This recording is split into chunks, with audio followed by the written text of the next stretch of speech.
Leon Denis, no quarto parágrafo da obra, a primeira frase do quarto parágrafo, ele enuncia aquela frase que ficou bastante difundida e popular no movimento espírita, que é: o espiritismo será aquilo que os homens fizeram dele, né? Alguns preferem falar que o espiritismo será aquilo que os espíritos fizeram dele. E é uma frase que nos desperta e nos alerta para a responsabilidade que a gente tem perante a doutrina e perante o movimento, que são dois blocos distintos. A doutrina é a essência do legado que vem desde Allan Kardec e que recebeu a contribuição de outras obras subsidiárias, mas que desenvolvem o conteúdo doutrinário, porque a doutrina evolve, como diz Allan Kardec em A Gênese. Se um dia ficar patente que a doutrina está errada em algum ponto, e esse patente pressupõe que isso foi informado pela ciência oficial, comprovado, é inteligente, é necessário que a doutrina revise esse ponto, corrija isso e siga com a ciência.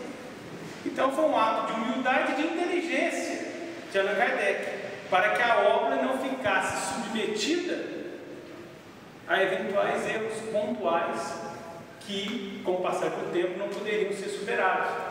Então Kardec não dá o caráter de livro sagrado, nem ao livro dos Espíritos, nem a nenhum livro da codificação. No capítulo Moral Estranha do Evangelho segundo o Espiritismo, ele mostra que mesmo o texto sagrado, a Bíblia, está sujeito a problemas. Então a letra mata, o Espírito vivifica, então teremos que analisar tudo com bastante cuidado para extrair a essência da verdade. Então a doutrina espírita é essa fonte de água cristalina que corresponde à verdade. O movimento espírita somos nós, frágeis, encarnados, tentando decodificar esse ensinamento espírita para resolver os nossos problemas íntimos, pessoais, difíceis, resolver os problemas externos que a vida nos impõe e que detonam o processo de manifestação dos nossos problemas internos, e crescer para Deus, né? Evoluir intimamente e contribuir com a obra da criação, conforme as questões 132 e 133 de O Livro dos Espíritos. Na questão 132, os objetivos da reencarnação, os Espíritos falam sobre isso. Nós temos que evoluir espiritualmente e cumprir com a nossa tarefa perante a obra da criação.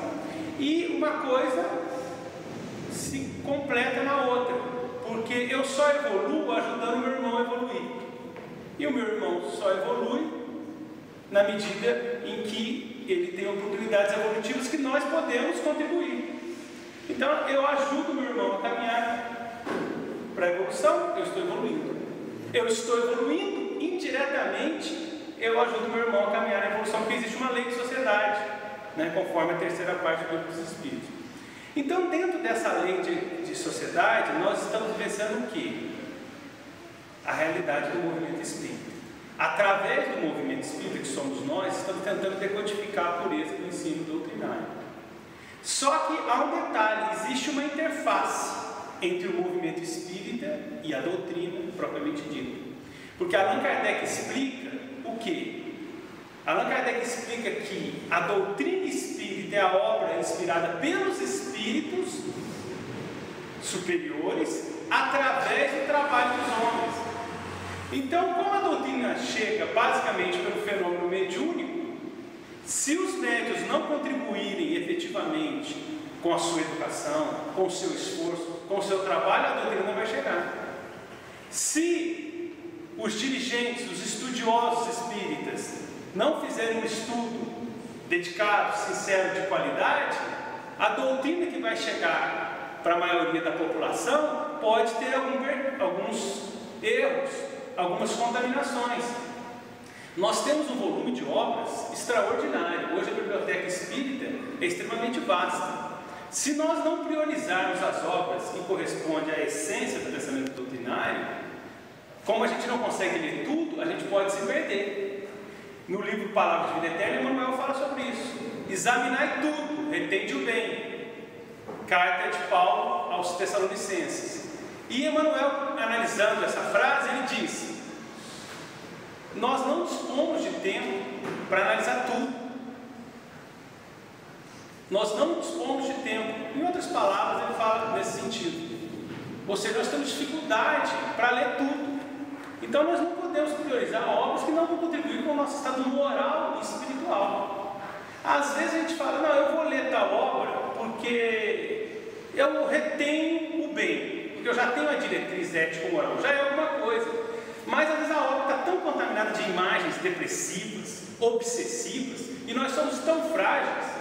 Daí olhar e vigiar e orar em Jesus, para não cair em tentação, porque não sabeis quando é chegada a hora, que essas imagens ficam impregnadas na nossa mente e nos contaminam, e geram brechas para falhas morais, seja pela auto-obsessão, seja pela inspiração de companheiros encarnados e desencarnados. Então nós temos que saber priorizar, aproveitar o tempo. Então, o movimento espírita somos nós, e nós temos responsabilidade como participantes desse movimento espírita. E nesse contexto destaca a ação do centro espírita. A ação do centro espírita recebe um especial destaque. Por quê? Porque o centro espírita é a unidade fundamental do movimento espírita, é a célula fundamental do movimento espírita, a principal sede do movimento espírita. Herculano Pires, no livro Centro Espírita, diz isso, que o centro espírita é a principal fonte para a revolução dos costumes da humanidade. É o ponto decisivo para uma revolução silenciosa, educacional e comportamental.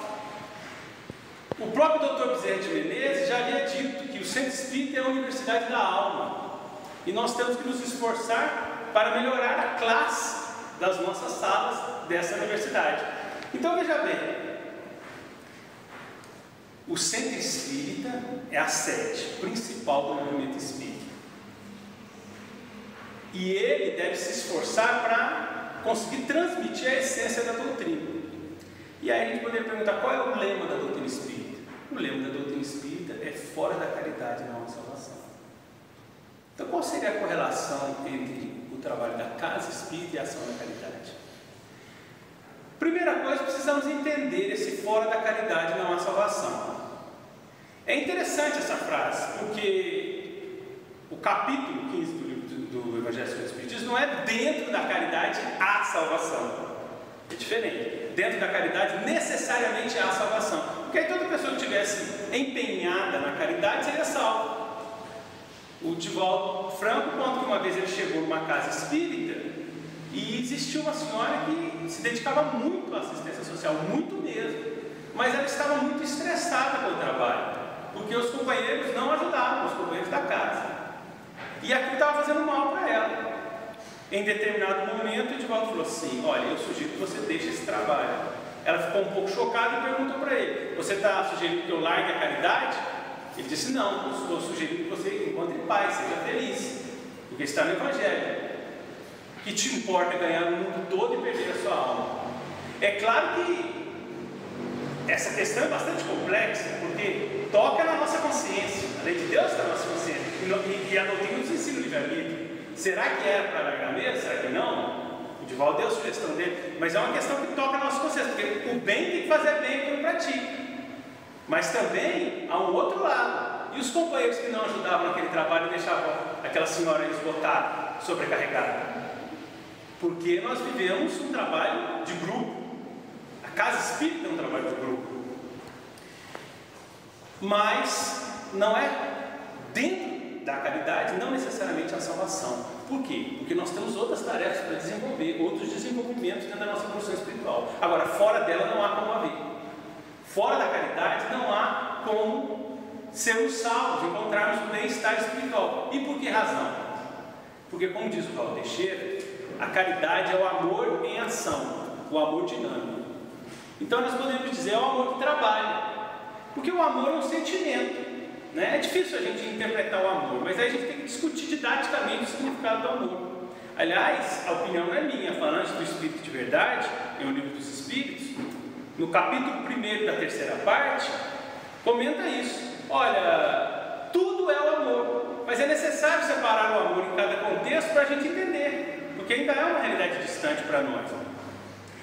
Então, fora não há salvação, porque o amor dinâmico, o amor em ação, o amor que trabalha, o amor que produz, o amor que gera, que faz com que esse sentimento produza benefícios diretos e indiretos para nós mesmos e para os nossos companheiros. Isso nos remete a uma pergunta que fizeram para o Raul Teixeira sobre a caridade material e a caridade espiritual na casa espírita. Perguntaram ao Raul que era mais importante, se era a caridade material ou a caridade espiritual na casa espírita. E o Raul, muito inspirado, respondeu o seguinte: a tarefa principal da casa espírita é ensinar espiritismo, ponto. E a partir do momento que a gente se empenhar sinceramente nessa tarefa, esses trabalhos materiais e espirituais vão começar a se misturar, vão ser uma divisão muito mais didática, porque quando nós nos educamos num trabalho em conjunto de comunhão, e comunhão isso é uma comunhão, é compartilhar, é estarmos juntos, é nos tornarmos família espiritual. Quando nós estamos juntos, tentando aprender a doutrina, nós, que somos seres participantes da sociedade, melhoramos enquanto pertencentes à sociedade. Então isso é uma assistência social, porque de repente eu ia ser um indivíduo revoltado, rebelde, agressivo, inconformado. Agora eu me torno uma pessoa proativa, que procuro contribuir com a melhoria da sociedade. Por outro lado, a assistência material, concomitantemente, gera assistência espiritual, ou é acompanhada da assistência espiritual. Porque a pessoa às vezes vem à casa espírita procurando assistência material, quando ela tem a necessidade, mas ela leva uma mensagem, ela leva um apoio, ela leva um passe espiritual, mesmo que a reunião não tenha passe, porque os mentores espirituais ajudam no passe. E isso faz a gente lembrar também daquela análise do Simonetti, que outros autores também comentam: o centro espírita é hospital, é escola e é oficina. É hospital porque muitas vezes a gente chega enfermo. É escola porque a gente, curando as enfermidades espirituais, vamos aprendendo a doutrina, vamos nos esclarecendo. Esclarecendo, a gente vai se consolando, porque a gente vai criando perspectivas, esperança, em função de sabermos que a morte não existe, que o amanhã será melhor, que o espírito não regride. E em determinado momento é oficina, porque a pessoa que equacionou, pelo menos parcialmente, os seus problemas espirituais, começa a contribuir para o avanço dos irmãos, até porque entende que não há outra forma da gente ser feliz, senão através do espalhar de felicidade aos nossos irmãos. Então vira uma oficina, e a gente começa a trabalhar dentro dessa oficina, também nos setores do hospital, também nos setores da educação, e a tarefa se expande. Vejamos, a gente poderia dividir didaticamente em 4 tipos de caridade a tarefa do centro. A caridade espiritual, por exemplo, o passe, a água magnetizada, a prece, ajuda demais. É uma caridade espiritual que vai ajudar mais em outras áreas, porque a pessoa chega, está mal espiritualmente, está mal fisicamente, está esgotada, ela recebe o afastamento de algumas entidades, se reequilibra espiritualmente, ganha mais motivação para não ficar no desânimo. E aí aquele reequilíbrio espiritual perispiritual, que pode gerar consequências físicas, dá força para a pessoa continuar na luta da vida, adquirindo mais valores, ganhando tempo, porque ganhar tempo sem cair no desespero é muito importante. Quantas vezes Deus nos ajudou quando a gente estava às portas do desespero, às portas da loucura, de fazer alguma besteira? Então, aquele auxílio espiritual evita que a gente caia em determinados erros graves e faz com que a gente ganhe tempo para o amadurecimento, para aquela crise passar. No Missionários da Luz, no capítulo 19, é muito interessante, muito bonito, né? Tocante a passagem que mostra que uma moça estava grávida, foi tomar passe na casa espírita, e através do passe, do auxílio fluídico, sobretudo com a cota mais de fluido vital, a contribuição dos encarnados, ela recebeu auxílios nutricionais, olha só, para o neném, para ela e principalmente para o neném. Por quê? Porque ela estava passando necessidade, ela estava comendo pouco, e não era regime, não era moda, não era nada disso. Ela estava passando fome porque o marido recebia pouco, e o marido não dava conta de comprar as necessidades mínimas que a família precisava. Então, no passe, olha só, até aí, as consequências físicas da transfusão de energias semimateriais, não são só espirituais, né? Então, a caridade espiritual. Mas a gente podia lembrar também a caridade educacional, que é a essência, né? Que é o centro. A caridade educacional liberta a pessoa de uma série de medos, de uma série de fobias, o medo da morte, o medo dos espíritos, uma série de superstições, de visões místicas, de apegos psicológicos, a bengalas que não nos levam a lugar nenhum, e elimina o vazio existencial, porque dá esperança, dá perspectiva, dá força para a pessoa lutar, sobretudo quando vem a depressão, vem o tédio. E é Jesus, em João capítulo 8, versículo 32: e conhecereis a verdade vos libertará. E esse esclarecimento, essa caridade educacional, esse esclarecer consola, porque a pessoa entende as leis da vida e entende que as leis são de amor, que o amanhã será melhor, então ela se consola. Então, é por isso que o próprio Jesus, isso aí não é opinião minha, é Jesus, porque Jesus disse: eis que vos enviarei o Consolador, que vos fará de lembrar de tudo quanto eu vos disse, e acrescentará outras coisas que por agora não podeis suportar. Então, o esclarecer gera o consolo. O esclarecimento através da doutrina permite que a pessoa se console. E isso é caridade educacional. Isso é caridade espiritual. E aí vale aquele adendo: se a pessoa melhora, ela é melhor na sociedade. Então não deixa de ser assistência social, porque ela vai ser um indivíduo mais harmônico na sociedade, porque a sociedade está vivendo uma época difícil, seja o desemprego, seja o trânsito, não é? O trânsito está terrível, o desemprego, o trânsito, a violência, a população crescendo, os problemas de poluição. Então, cada vez mais nós precisamos de educação em todos os níveis: educação ambiental, educação emocional, trabalhar em ambientes onde nem todas as pessoas têm uma conduta ética elevada é difícil. Às vezes a pessoa é exigida no máximo da flexibilidade, dos jogos, aquilo que a gente chama de jogo de cintura, para administrar situações difíceis. Pessoas que estão em guerra, ambiciosas por poder, e exigem de nós o apoio. Então, no trabalho é muito difícil, assim como na família, assim como na via pública. Então, os valores morais. E poderemos até citar a caridade moral, especificamente moral, o atendimento fraterno. Aquela pessoa que chega às vezes na casa espírita falando assim: estou pensando em suicidar. Pensa, estou pensando em suicidar. A pessoa chega na casa espírita e fala isso. A casa espírita tem que ter um apoio, porque pode salvar uma vida. Isso não é brincadeira. A pessoa fala: olha, eu não tenho mais perspectiva, estou desesperado. Atendimento fraterno, o passe, o auxílio, a desobsessão, porque a desobsessão auxilia demais tanto o obsessor como o obsidiado. É interessante a gente fazer essa análise. O obsessor, ele está na perspectiva, ele está com a monoideia, a ideia fixa, seja no vício, seja na vingança, seja no vazio existencial, seja por falta de esclarecimento do que é a vida, as perspectivas da vida espiritual, do futuro, da felicidade, das realizações. E o encarnado obsidiado, às vezes ele está no vício, está sem perspectiva, está na angústia, que é aquele pensamento depressivo. A obsessão gera muitas vezes a depressão e a dificuldade de raciocinar. Quando a gente está sofrendo uma influência espiritual persistente e bem instalada, que caracteriza a obsessão propriamente dita, O Dr. Alberto Almeida fala sobre isso.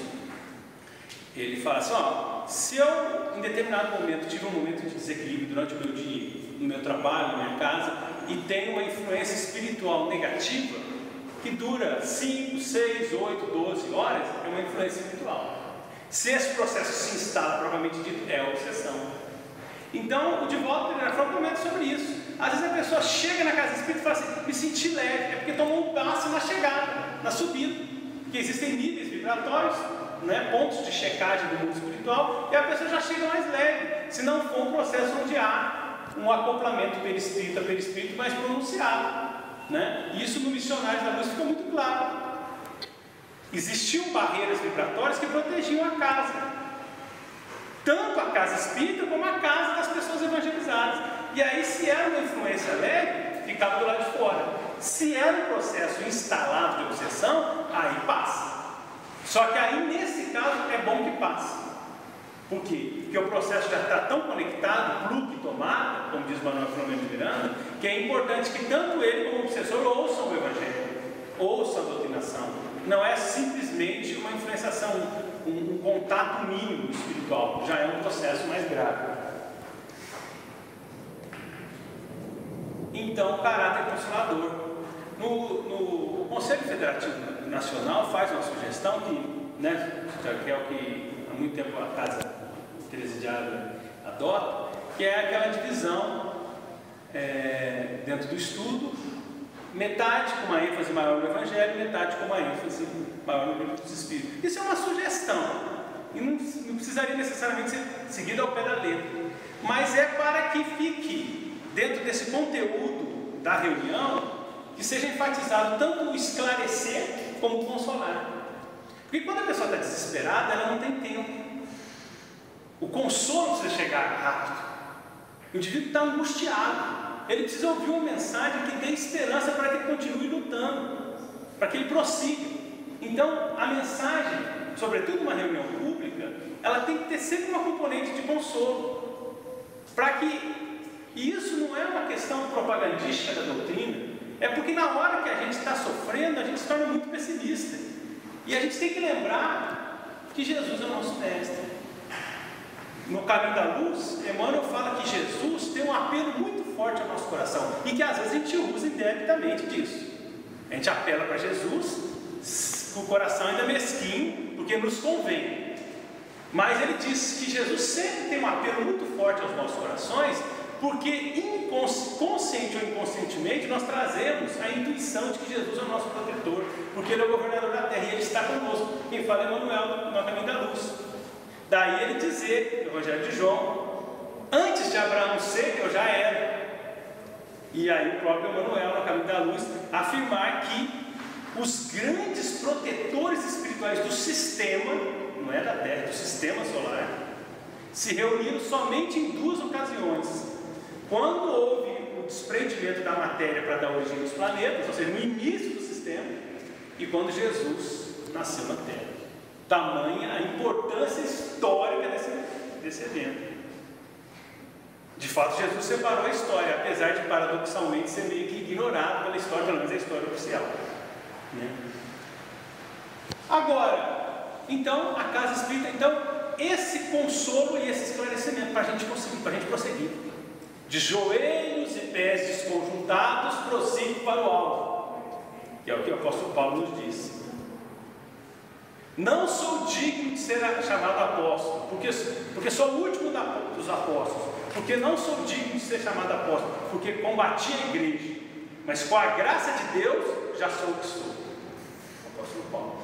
Então, precisamos ganhar tempo, aquele tempo emocional na hora da angústia, para a gente continuar na luta, para cumprir com as nossas tarefas pessoais e cumprir com as nossas tarefas que ajudem os nossos irmãos, a obra da criação. Mas aí a gente chega num ponto importante, e a caridade material? A caridade material, ela é muito importante. A casa espírita tem que ter, ou pelo menos tem que se esforçar, no primeiro momento, claro, abre um centro, é a parte doutrinária, mas se possível, associar um trabalho mínimo que seja, pelo menos no início, de auxílio material, porque nós vivemos no mundo material e nós temos necessidades materiais. Daí, primeiras questões da quarta parte, Esperança e Consolações, a quarta parte do Livro dos Espíritos, desde a 920, 921 e sobretudo 922, está explícito, nós precisamos do mínimo necessário do material, porque senão não tem jeito. Nós vivemos no mundo material. Então, não ter o mínimo de consideração pelos companheiros que estão passando por necessidades materiais urgentes, nem que seja um exercício de caridade para nós, um exercício até para trabalharmos em equipe, lei de cooperação, como Emmanuel fala no prefácio de Paulo Estevam, trabalharmos em equipe para tentarmos ajudar o ser humano, é fundamental, é fundamental. A Madre Teresa de Calcutá, certa vez, deu uma resposta muito interessante. Um jornalista chegou para ela e perguntou: Madre, a senhora não acha que esse povo que a senhora ajuda, precisa muito mais de emprego do que das esmolas e dos pães que a senhora proporciona a eles? E aí, Madre Teresa de Calcutá, Prêmio Nobel da Paz de 1979, ela deu a seguinte resposta: eu, infelizmente, não tenho empregos para dar, mas eu tento, na medida do possível, fornecer os pães e algumas esmolas para que eles ganhem tempo, e o Senhor, com esse tempo que eu possa conseguir, junto com os amigos, possa proporcionar. Os habitantes da Terra já passaram, sabe que na hora que você precisa de um apoio material, é muito duro a dificuldade material. Então, às vezes, quando a gente não precisa, no momento que a gente não está passando pela necessidade, é uma frieza excessiva. A pessoa fala assim: isso aí é dar o peixe, né? Jesus disse, quando perguntaram sobre a questão do divórcio, Jesus disse: Moisés permitiu por causa da dureza dos vossos corações, mas não foi assim desde o início. Jesus disse. Chico Xavier deu uma resposta parecida com a de Madre Teresa de Calcutá. Chegaram para o Chico e, utilizando daquela cérebro imagem: mas Chico, você não acha que é mais importante do que dar o peixe, ensinar a pescar? E o Chico Xavier respondeu o seguinte: é verdade, meu filho, mas no momento da angústia e do desespero, às vezes a pessoa não tem força nem para segurar a vara de pescar. Porque a pessoa está no momento de dificuldade, no momento de desespero, ela tem pressa. E às vezes ela tem pressa não necessariamente do auxílio material, às vezes do auxílio moral. Às vezes ela precisa que alguém escute as suas dificuldades. Às vezes ela precisa de alguém que apoie. Às vezes ela não precisa nem do auxílio material, mas ela precisa da confiança de ter um amigo. Porque nós vivemos numa sociedade um tanto quanto urbana, que isola as pessoas. Então muitas vezes a pessoa se sente angustiada. Se eu tiver uma dificuldade, não tem nem a quem recorrer. A gente nota isso, né? Algumas pessoas falam assim: olha, eu tenho medo de desencarnar, e uma pessoa mora sozinha e fala: eu tenho medo de desencarnar e demorar muito tempo para descobrir que eu morri. As pessoas falam isso, porque a pessoa vive um tanto quanto isolada. E Allan Kardec afirma na codificação: o isolamento religioso, assim como o isolamento social, conduz o indivíduo ao egoísmo. É por isso que o trabalho da Casa Espírita é muito importante, porque nós estamos fazendo um exercício de comunhão. Nós que somos ainda muito materializados, egoístas, estamos tentando, com a Casa Espírita, além de divulgar aquela doutrina que nos ajuda a viver, aquela bênção que atingiu o nosso coração, compartilhar com os irmãos, nós estamos tentando expandir o nosso conceito de família espiritual. Porque a família não é só a família consanguínea. Em Obras Póstumas, e mesmo Emmanuel depois comenta sobre isso, mas Allan Kardec tinha falado primeiro: nós temos tarefas na reencarnação perante nós mesmos, perante a família, e a família no sentido espiritual, que inclui todos da consanguínea, mais os amigos, os companheiros de ideal, os companheiros do trabalho, e perante a sociedade. Então nós temos tarefas em variados níveis, e quanto maior o nosso nível de consciência, maior vai ser o nível de cobrança. Evolução em dois mundos. André Luiz explica que quando o indivíduo está no início do processo evolutivo, a partir da condição hominal, ele tem tarefas meramente evolutivos. Então o planejamento é mais simples. Quando o indivíduo cresce, o planejamento começa a ser muito mais elaborado. Ele vai para o Instituto da Reencarnação, ele tem orientações, porque ele pode ter tarefas em áreas diferentes do comportamento. Então as tarefas são fraccionadas e ele tem compromisso com diferentes grupos. Então a nossa responsabilidade cresce. Divaldo Pereira Franco chegou para a Joana de Anjos e falou assim, quando ela começou a escrever a série psicológica, e ela estava no 3º livro, ele falou assim: mas minha irmã, pelo que eu sei, a senhora não estava encarnada quando os pais da psicologia estiveram no planeta no final do século XIX. Aí ela respondeu: pois sabe você, meu filho, que o que eu escrevo, o que eu aprendi, não foi daí para cá, foi daqui para aí. E que alguns desses companheiros fizeram cursos em disciplinas que nós ministramos. Ou seja, a Joana de Anjos era uma das professoras que ministrava alguns cursos para alguns desses que ficaram renovados. Porque no mundo espiritual nós evoluímos. Daí a André Luiz fala, evolução em 2 mundos. Quando o espírito é muito grosseiro, a reencarnação é muito decisiva. O impacto da reencarnação é mais decisivo no processo evolutivo, porque a fome, a necessidade de arrumar um emprego, a questão da família, faz o esquecimento dos problemas do passado, faz com que a pessoa lute. Mas quando o indivíduo já adquire algum senso de imortalidade, algum ideal superior, ele começa a se desenvolver muito no mundo espiritual também. E alguns tipos de atividade, Allan Kardec comenta isso, o céu e o inferno, alguns tipos de desenvolvimento, só no mundo espiritual ele pode desenvolver, porque a matéria restringe também, ela nos permite um grande avanço, mas ela restringe um pouco as nossas possibilidades. Então, a casa espírita é essa célula que nos ajuda para que a gente possa ter até uma higiene espiritual. Se o grupo é sério, as barreiras vibratórias são mais elevadas. Então isso significa que a gente tem aqui um recurso maravilhoso, um pronto-socorro, um hospital espiritual, que quando a gente chega, a gente é amparado das nossas influências espirituais negativas. O Divaldo Pereira Franco conta que, alguns anos atrás, a Joana de Anjos chegou para ele e falou assim: meu filho, nós temos que elevar o nível das atividades da nossa casa espírita. O centro espírita que ele trabalha, Caminho da Redenção em Salvador. Então, vamos pensar em 3 metas: espiritizar, qualificar e humanizar.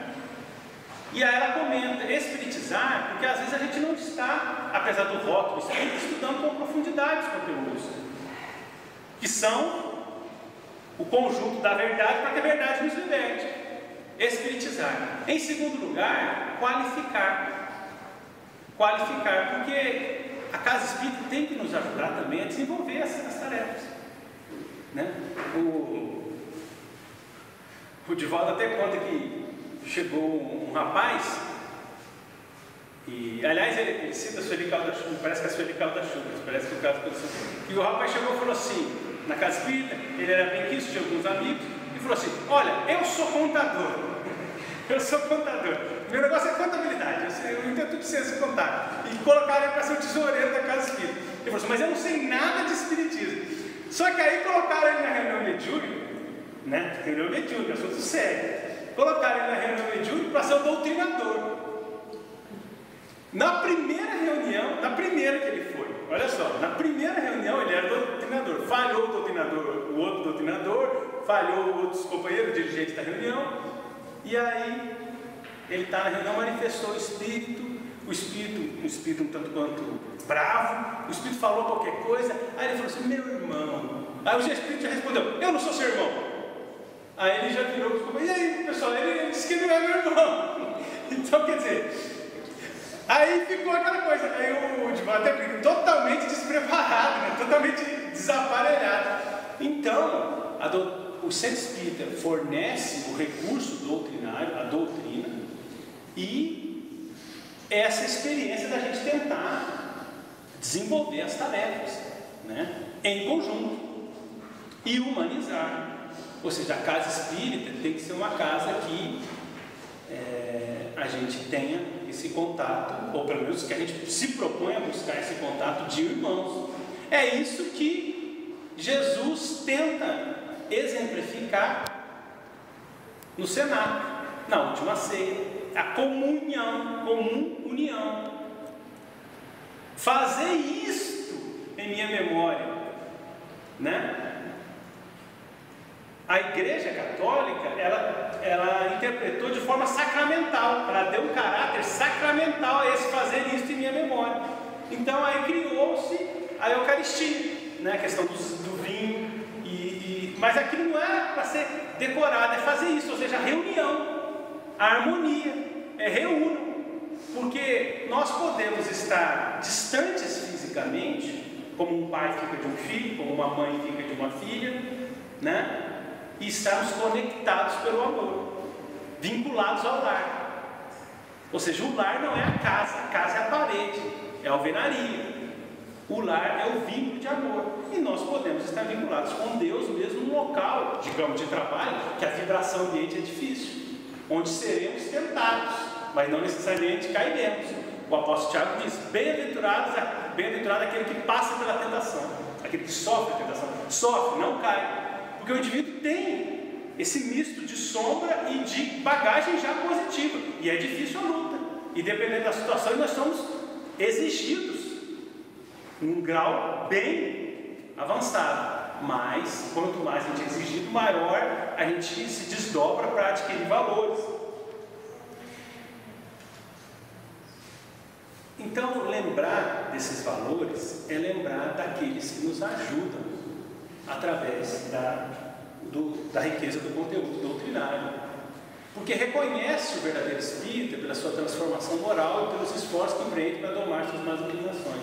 Ou seja, se eu não sou perfeito, se eu tenho marcas na minha consciência, não significa que eu não posso ser o verdadeiro espírita, porque o verdadeiro espírita é aquele que é reconhecido pela sua responsabilidade, pela sua consciência em função da grandiosidade do conteúdo doutrinário e do esforço que faz para aplicar a si mesmo o conteúdo doutrinário que ele já assimilou. Ou seja, o verdadeiro espírito não é aquele que sabe mais doutrina, mas é aquele que aplica mais a doutrina, que sabe a si mesmo. Mas é óbvio que lutar para aprender mais doutrina faz com que ele expanda o seu horizonte e acaba fazendo com que a pessoa melhore. Eu acho muito interessante um dos aspectos da doutrina espírita, que é a educação para dormir. Nós precisamos aprender a dormir melhor, mesmo quando eu não lembro das encarnações que eu passei durante o sono físico. Eu posso ter experiências maravilhosas e posso ter experiências horrorosas, e isso vai repercutir na minha inspiração durante o dia. E 8 horas, 1/3 da vida, é muita coisa. Então a educação espírita faz com que o nosso senso de responsabilidade se expanda até para preparar para o sono. No livro Ação e Reação, o assistente Silas explica para o André Luiz que muitas vezes o espírito dá vazão a más inclinações durante o sonho, porque aí ele se sente mais livre. E aí só a pessoa que já está com as bagagens morais mais consolidadas consegue se desdobrar para um lugar bom. Por isso que no Missionário da Luz tem aquela lista enorme, inclusive de trabalhadores espíritos com mérito, e a percentagem daqueles que conseguiam ir assistir a conferência, o trabalho, o estudo, o workshop do Alexandre era mínimo, dentro daqueles que já tinham com mérito. Então a doutrina espírita nos ajuda a termos um grau crescente de consciência espírita. Gabriel Delany, ele tinha um abscesso no olho que fez com que ele fosse dispensado do serviço militar. Por dificuldades, segundo alguns biólogos, financeiras, teve que largar os estudos. Aí se inscreveu numa empresa, né? Começou a trabalhar numa firma e lutou muito para ajudar a doutrina espírita. Ele que era de família espírita, né? Acho que foi a primeira família espírita da história, porque Alexandre Delany era amigo íntimo de Allan Kardec, e ele foi médium da codificação aos 12 anos, com uma mensagem na revista Espírita. E ele passou por muitas dificuldades. Certa vez a Elizabeth Temperance deu uma ajuda financeira para ele manter a revista, o Espiritismo, que ele mantinha. Passou por muitas dificuldades, terminou seus dias cego e em cadeira de rodas,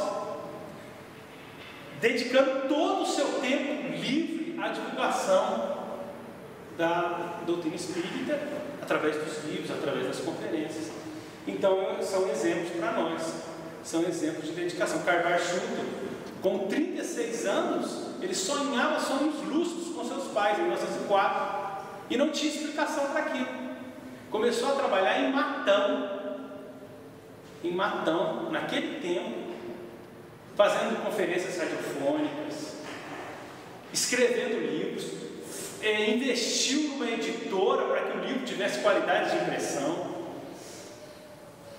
e ajudando os companheiros, sendo perseguido, porque o padre da cidade falou para eles não comprar na farmácia dele não, e ele quebrar, porque a farmácia dele, o pessoal teve problema sério, e trabalhando para que a gente tivesse acesso à doutrina mais pura. Então que a gente busque essa consciência que a doutrina espírita é essa fonte de água pura para que a gente busque a verdade, mas o movimento espírita é a ação da doutrina na crosta, tem uma importância muito grande. Nós temos que contribuir para que a gente se liberte com essa doutrina e ajude os companheiros a se libertar, não esquecendo da lei de cooperação, conforme Emmanuel fala no prefácio de Paulo Estevão. Sem Estevão não haveria Paulo de Tarso. Então, se conseguirmos realizar qualquer tarefa no bem, conseguiremos, porque tem muitas pessoas que estão sacrificando por nós. Então, que a gente dê a nossa parcela de contribuição à divulgação da doutrina espírita, no mínimo de qualidade, porque assim a gente vai conseguir democratizar o acesso dessa doutrina que nos liberte. Porque a maior caridade que nós podemos fazer pela doutrina espírita, segundo Emmanuel, é a sua divulgação.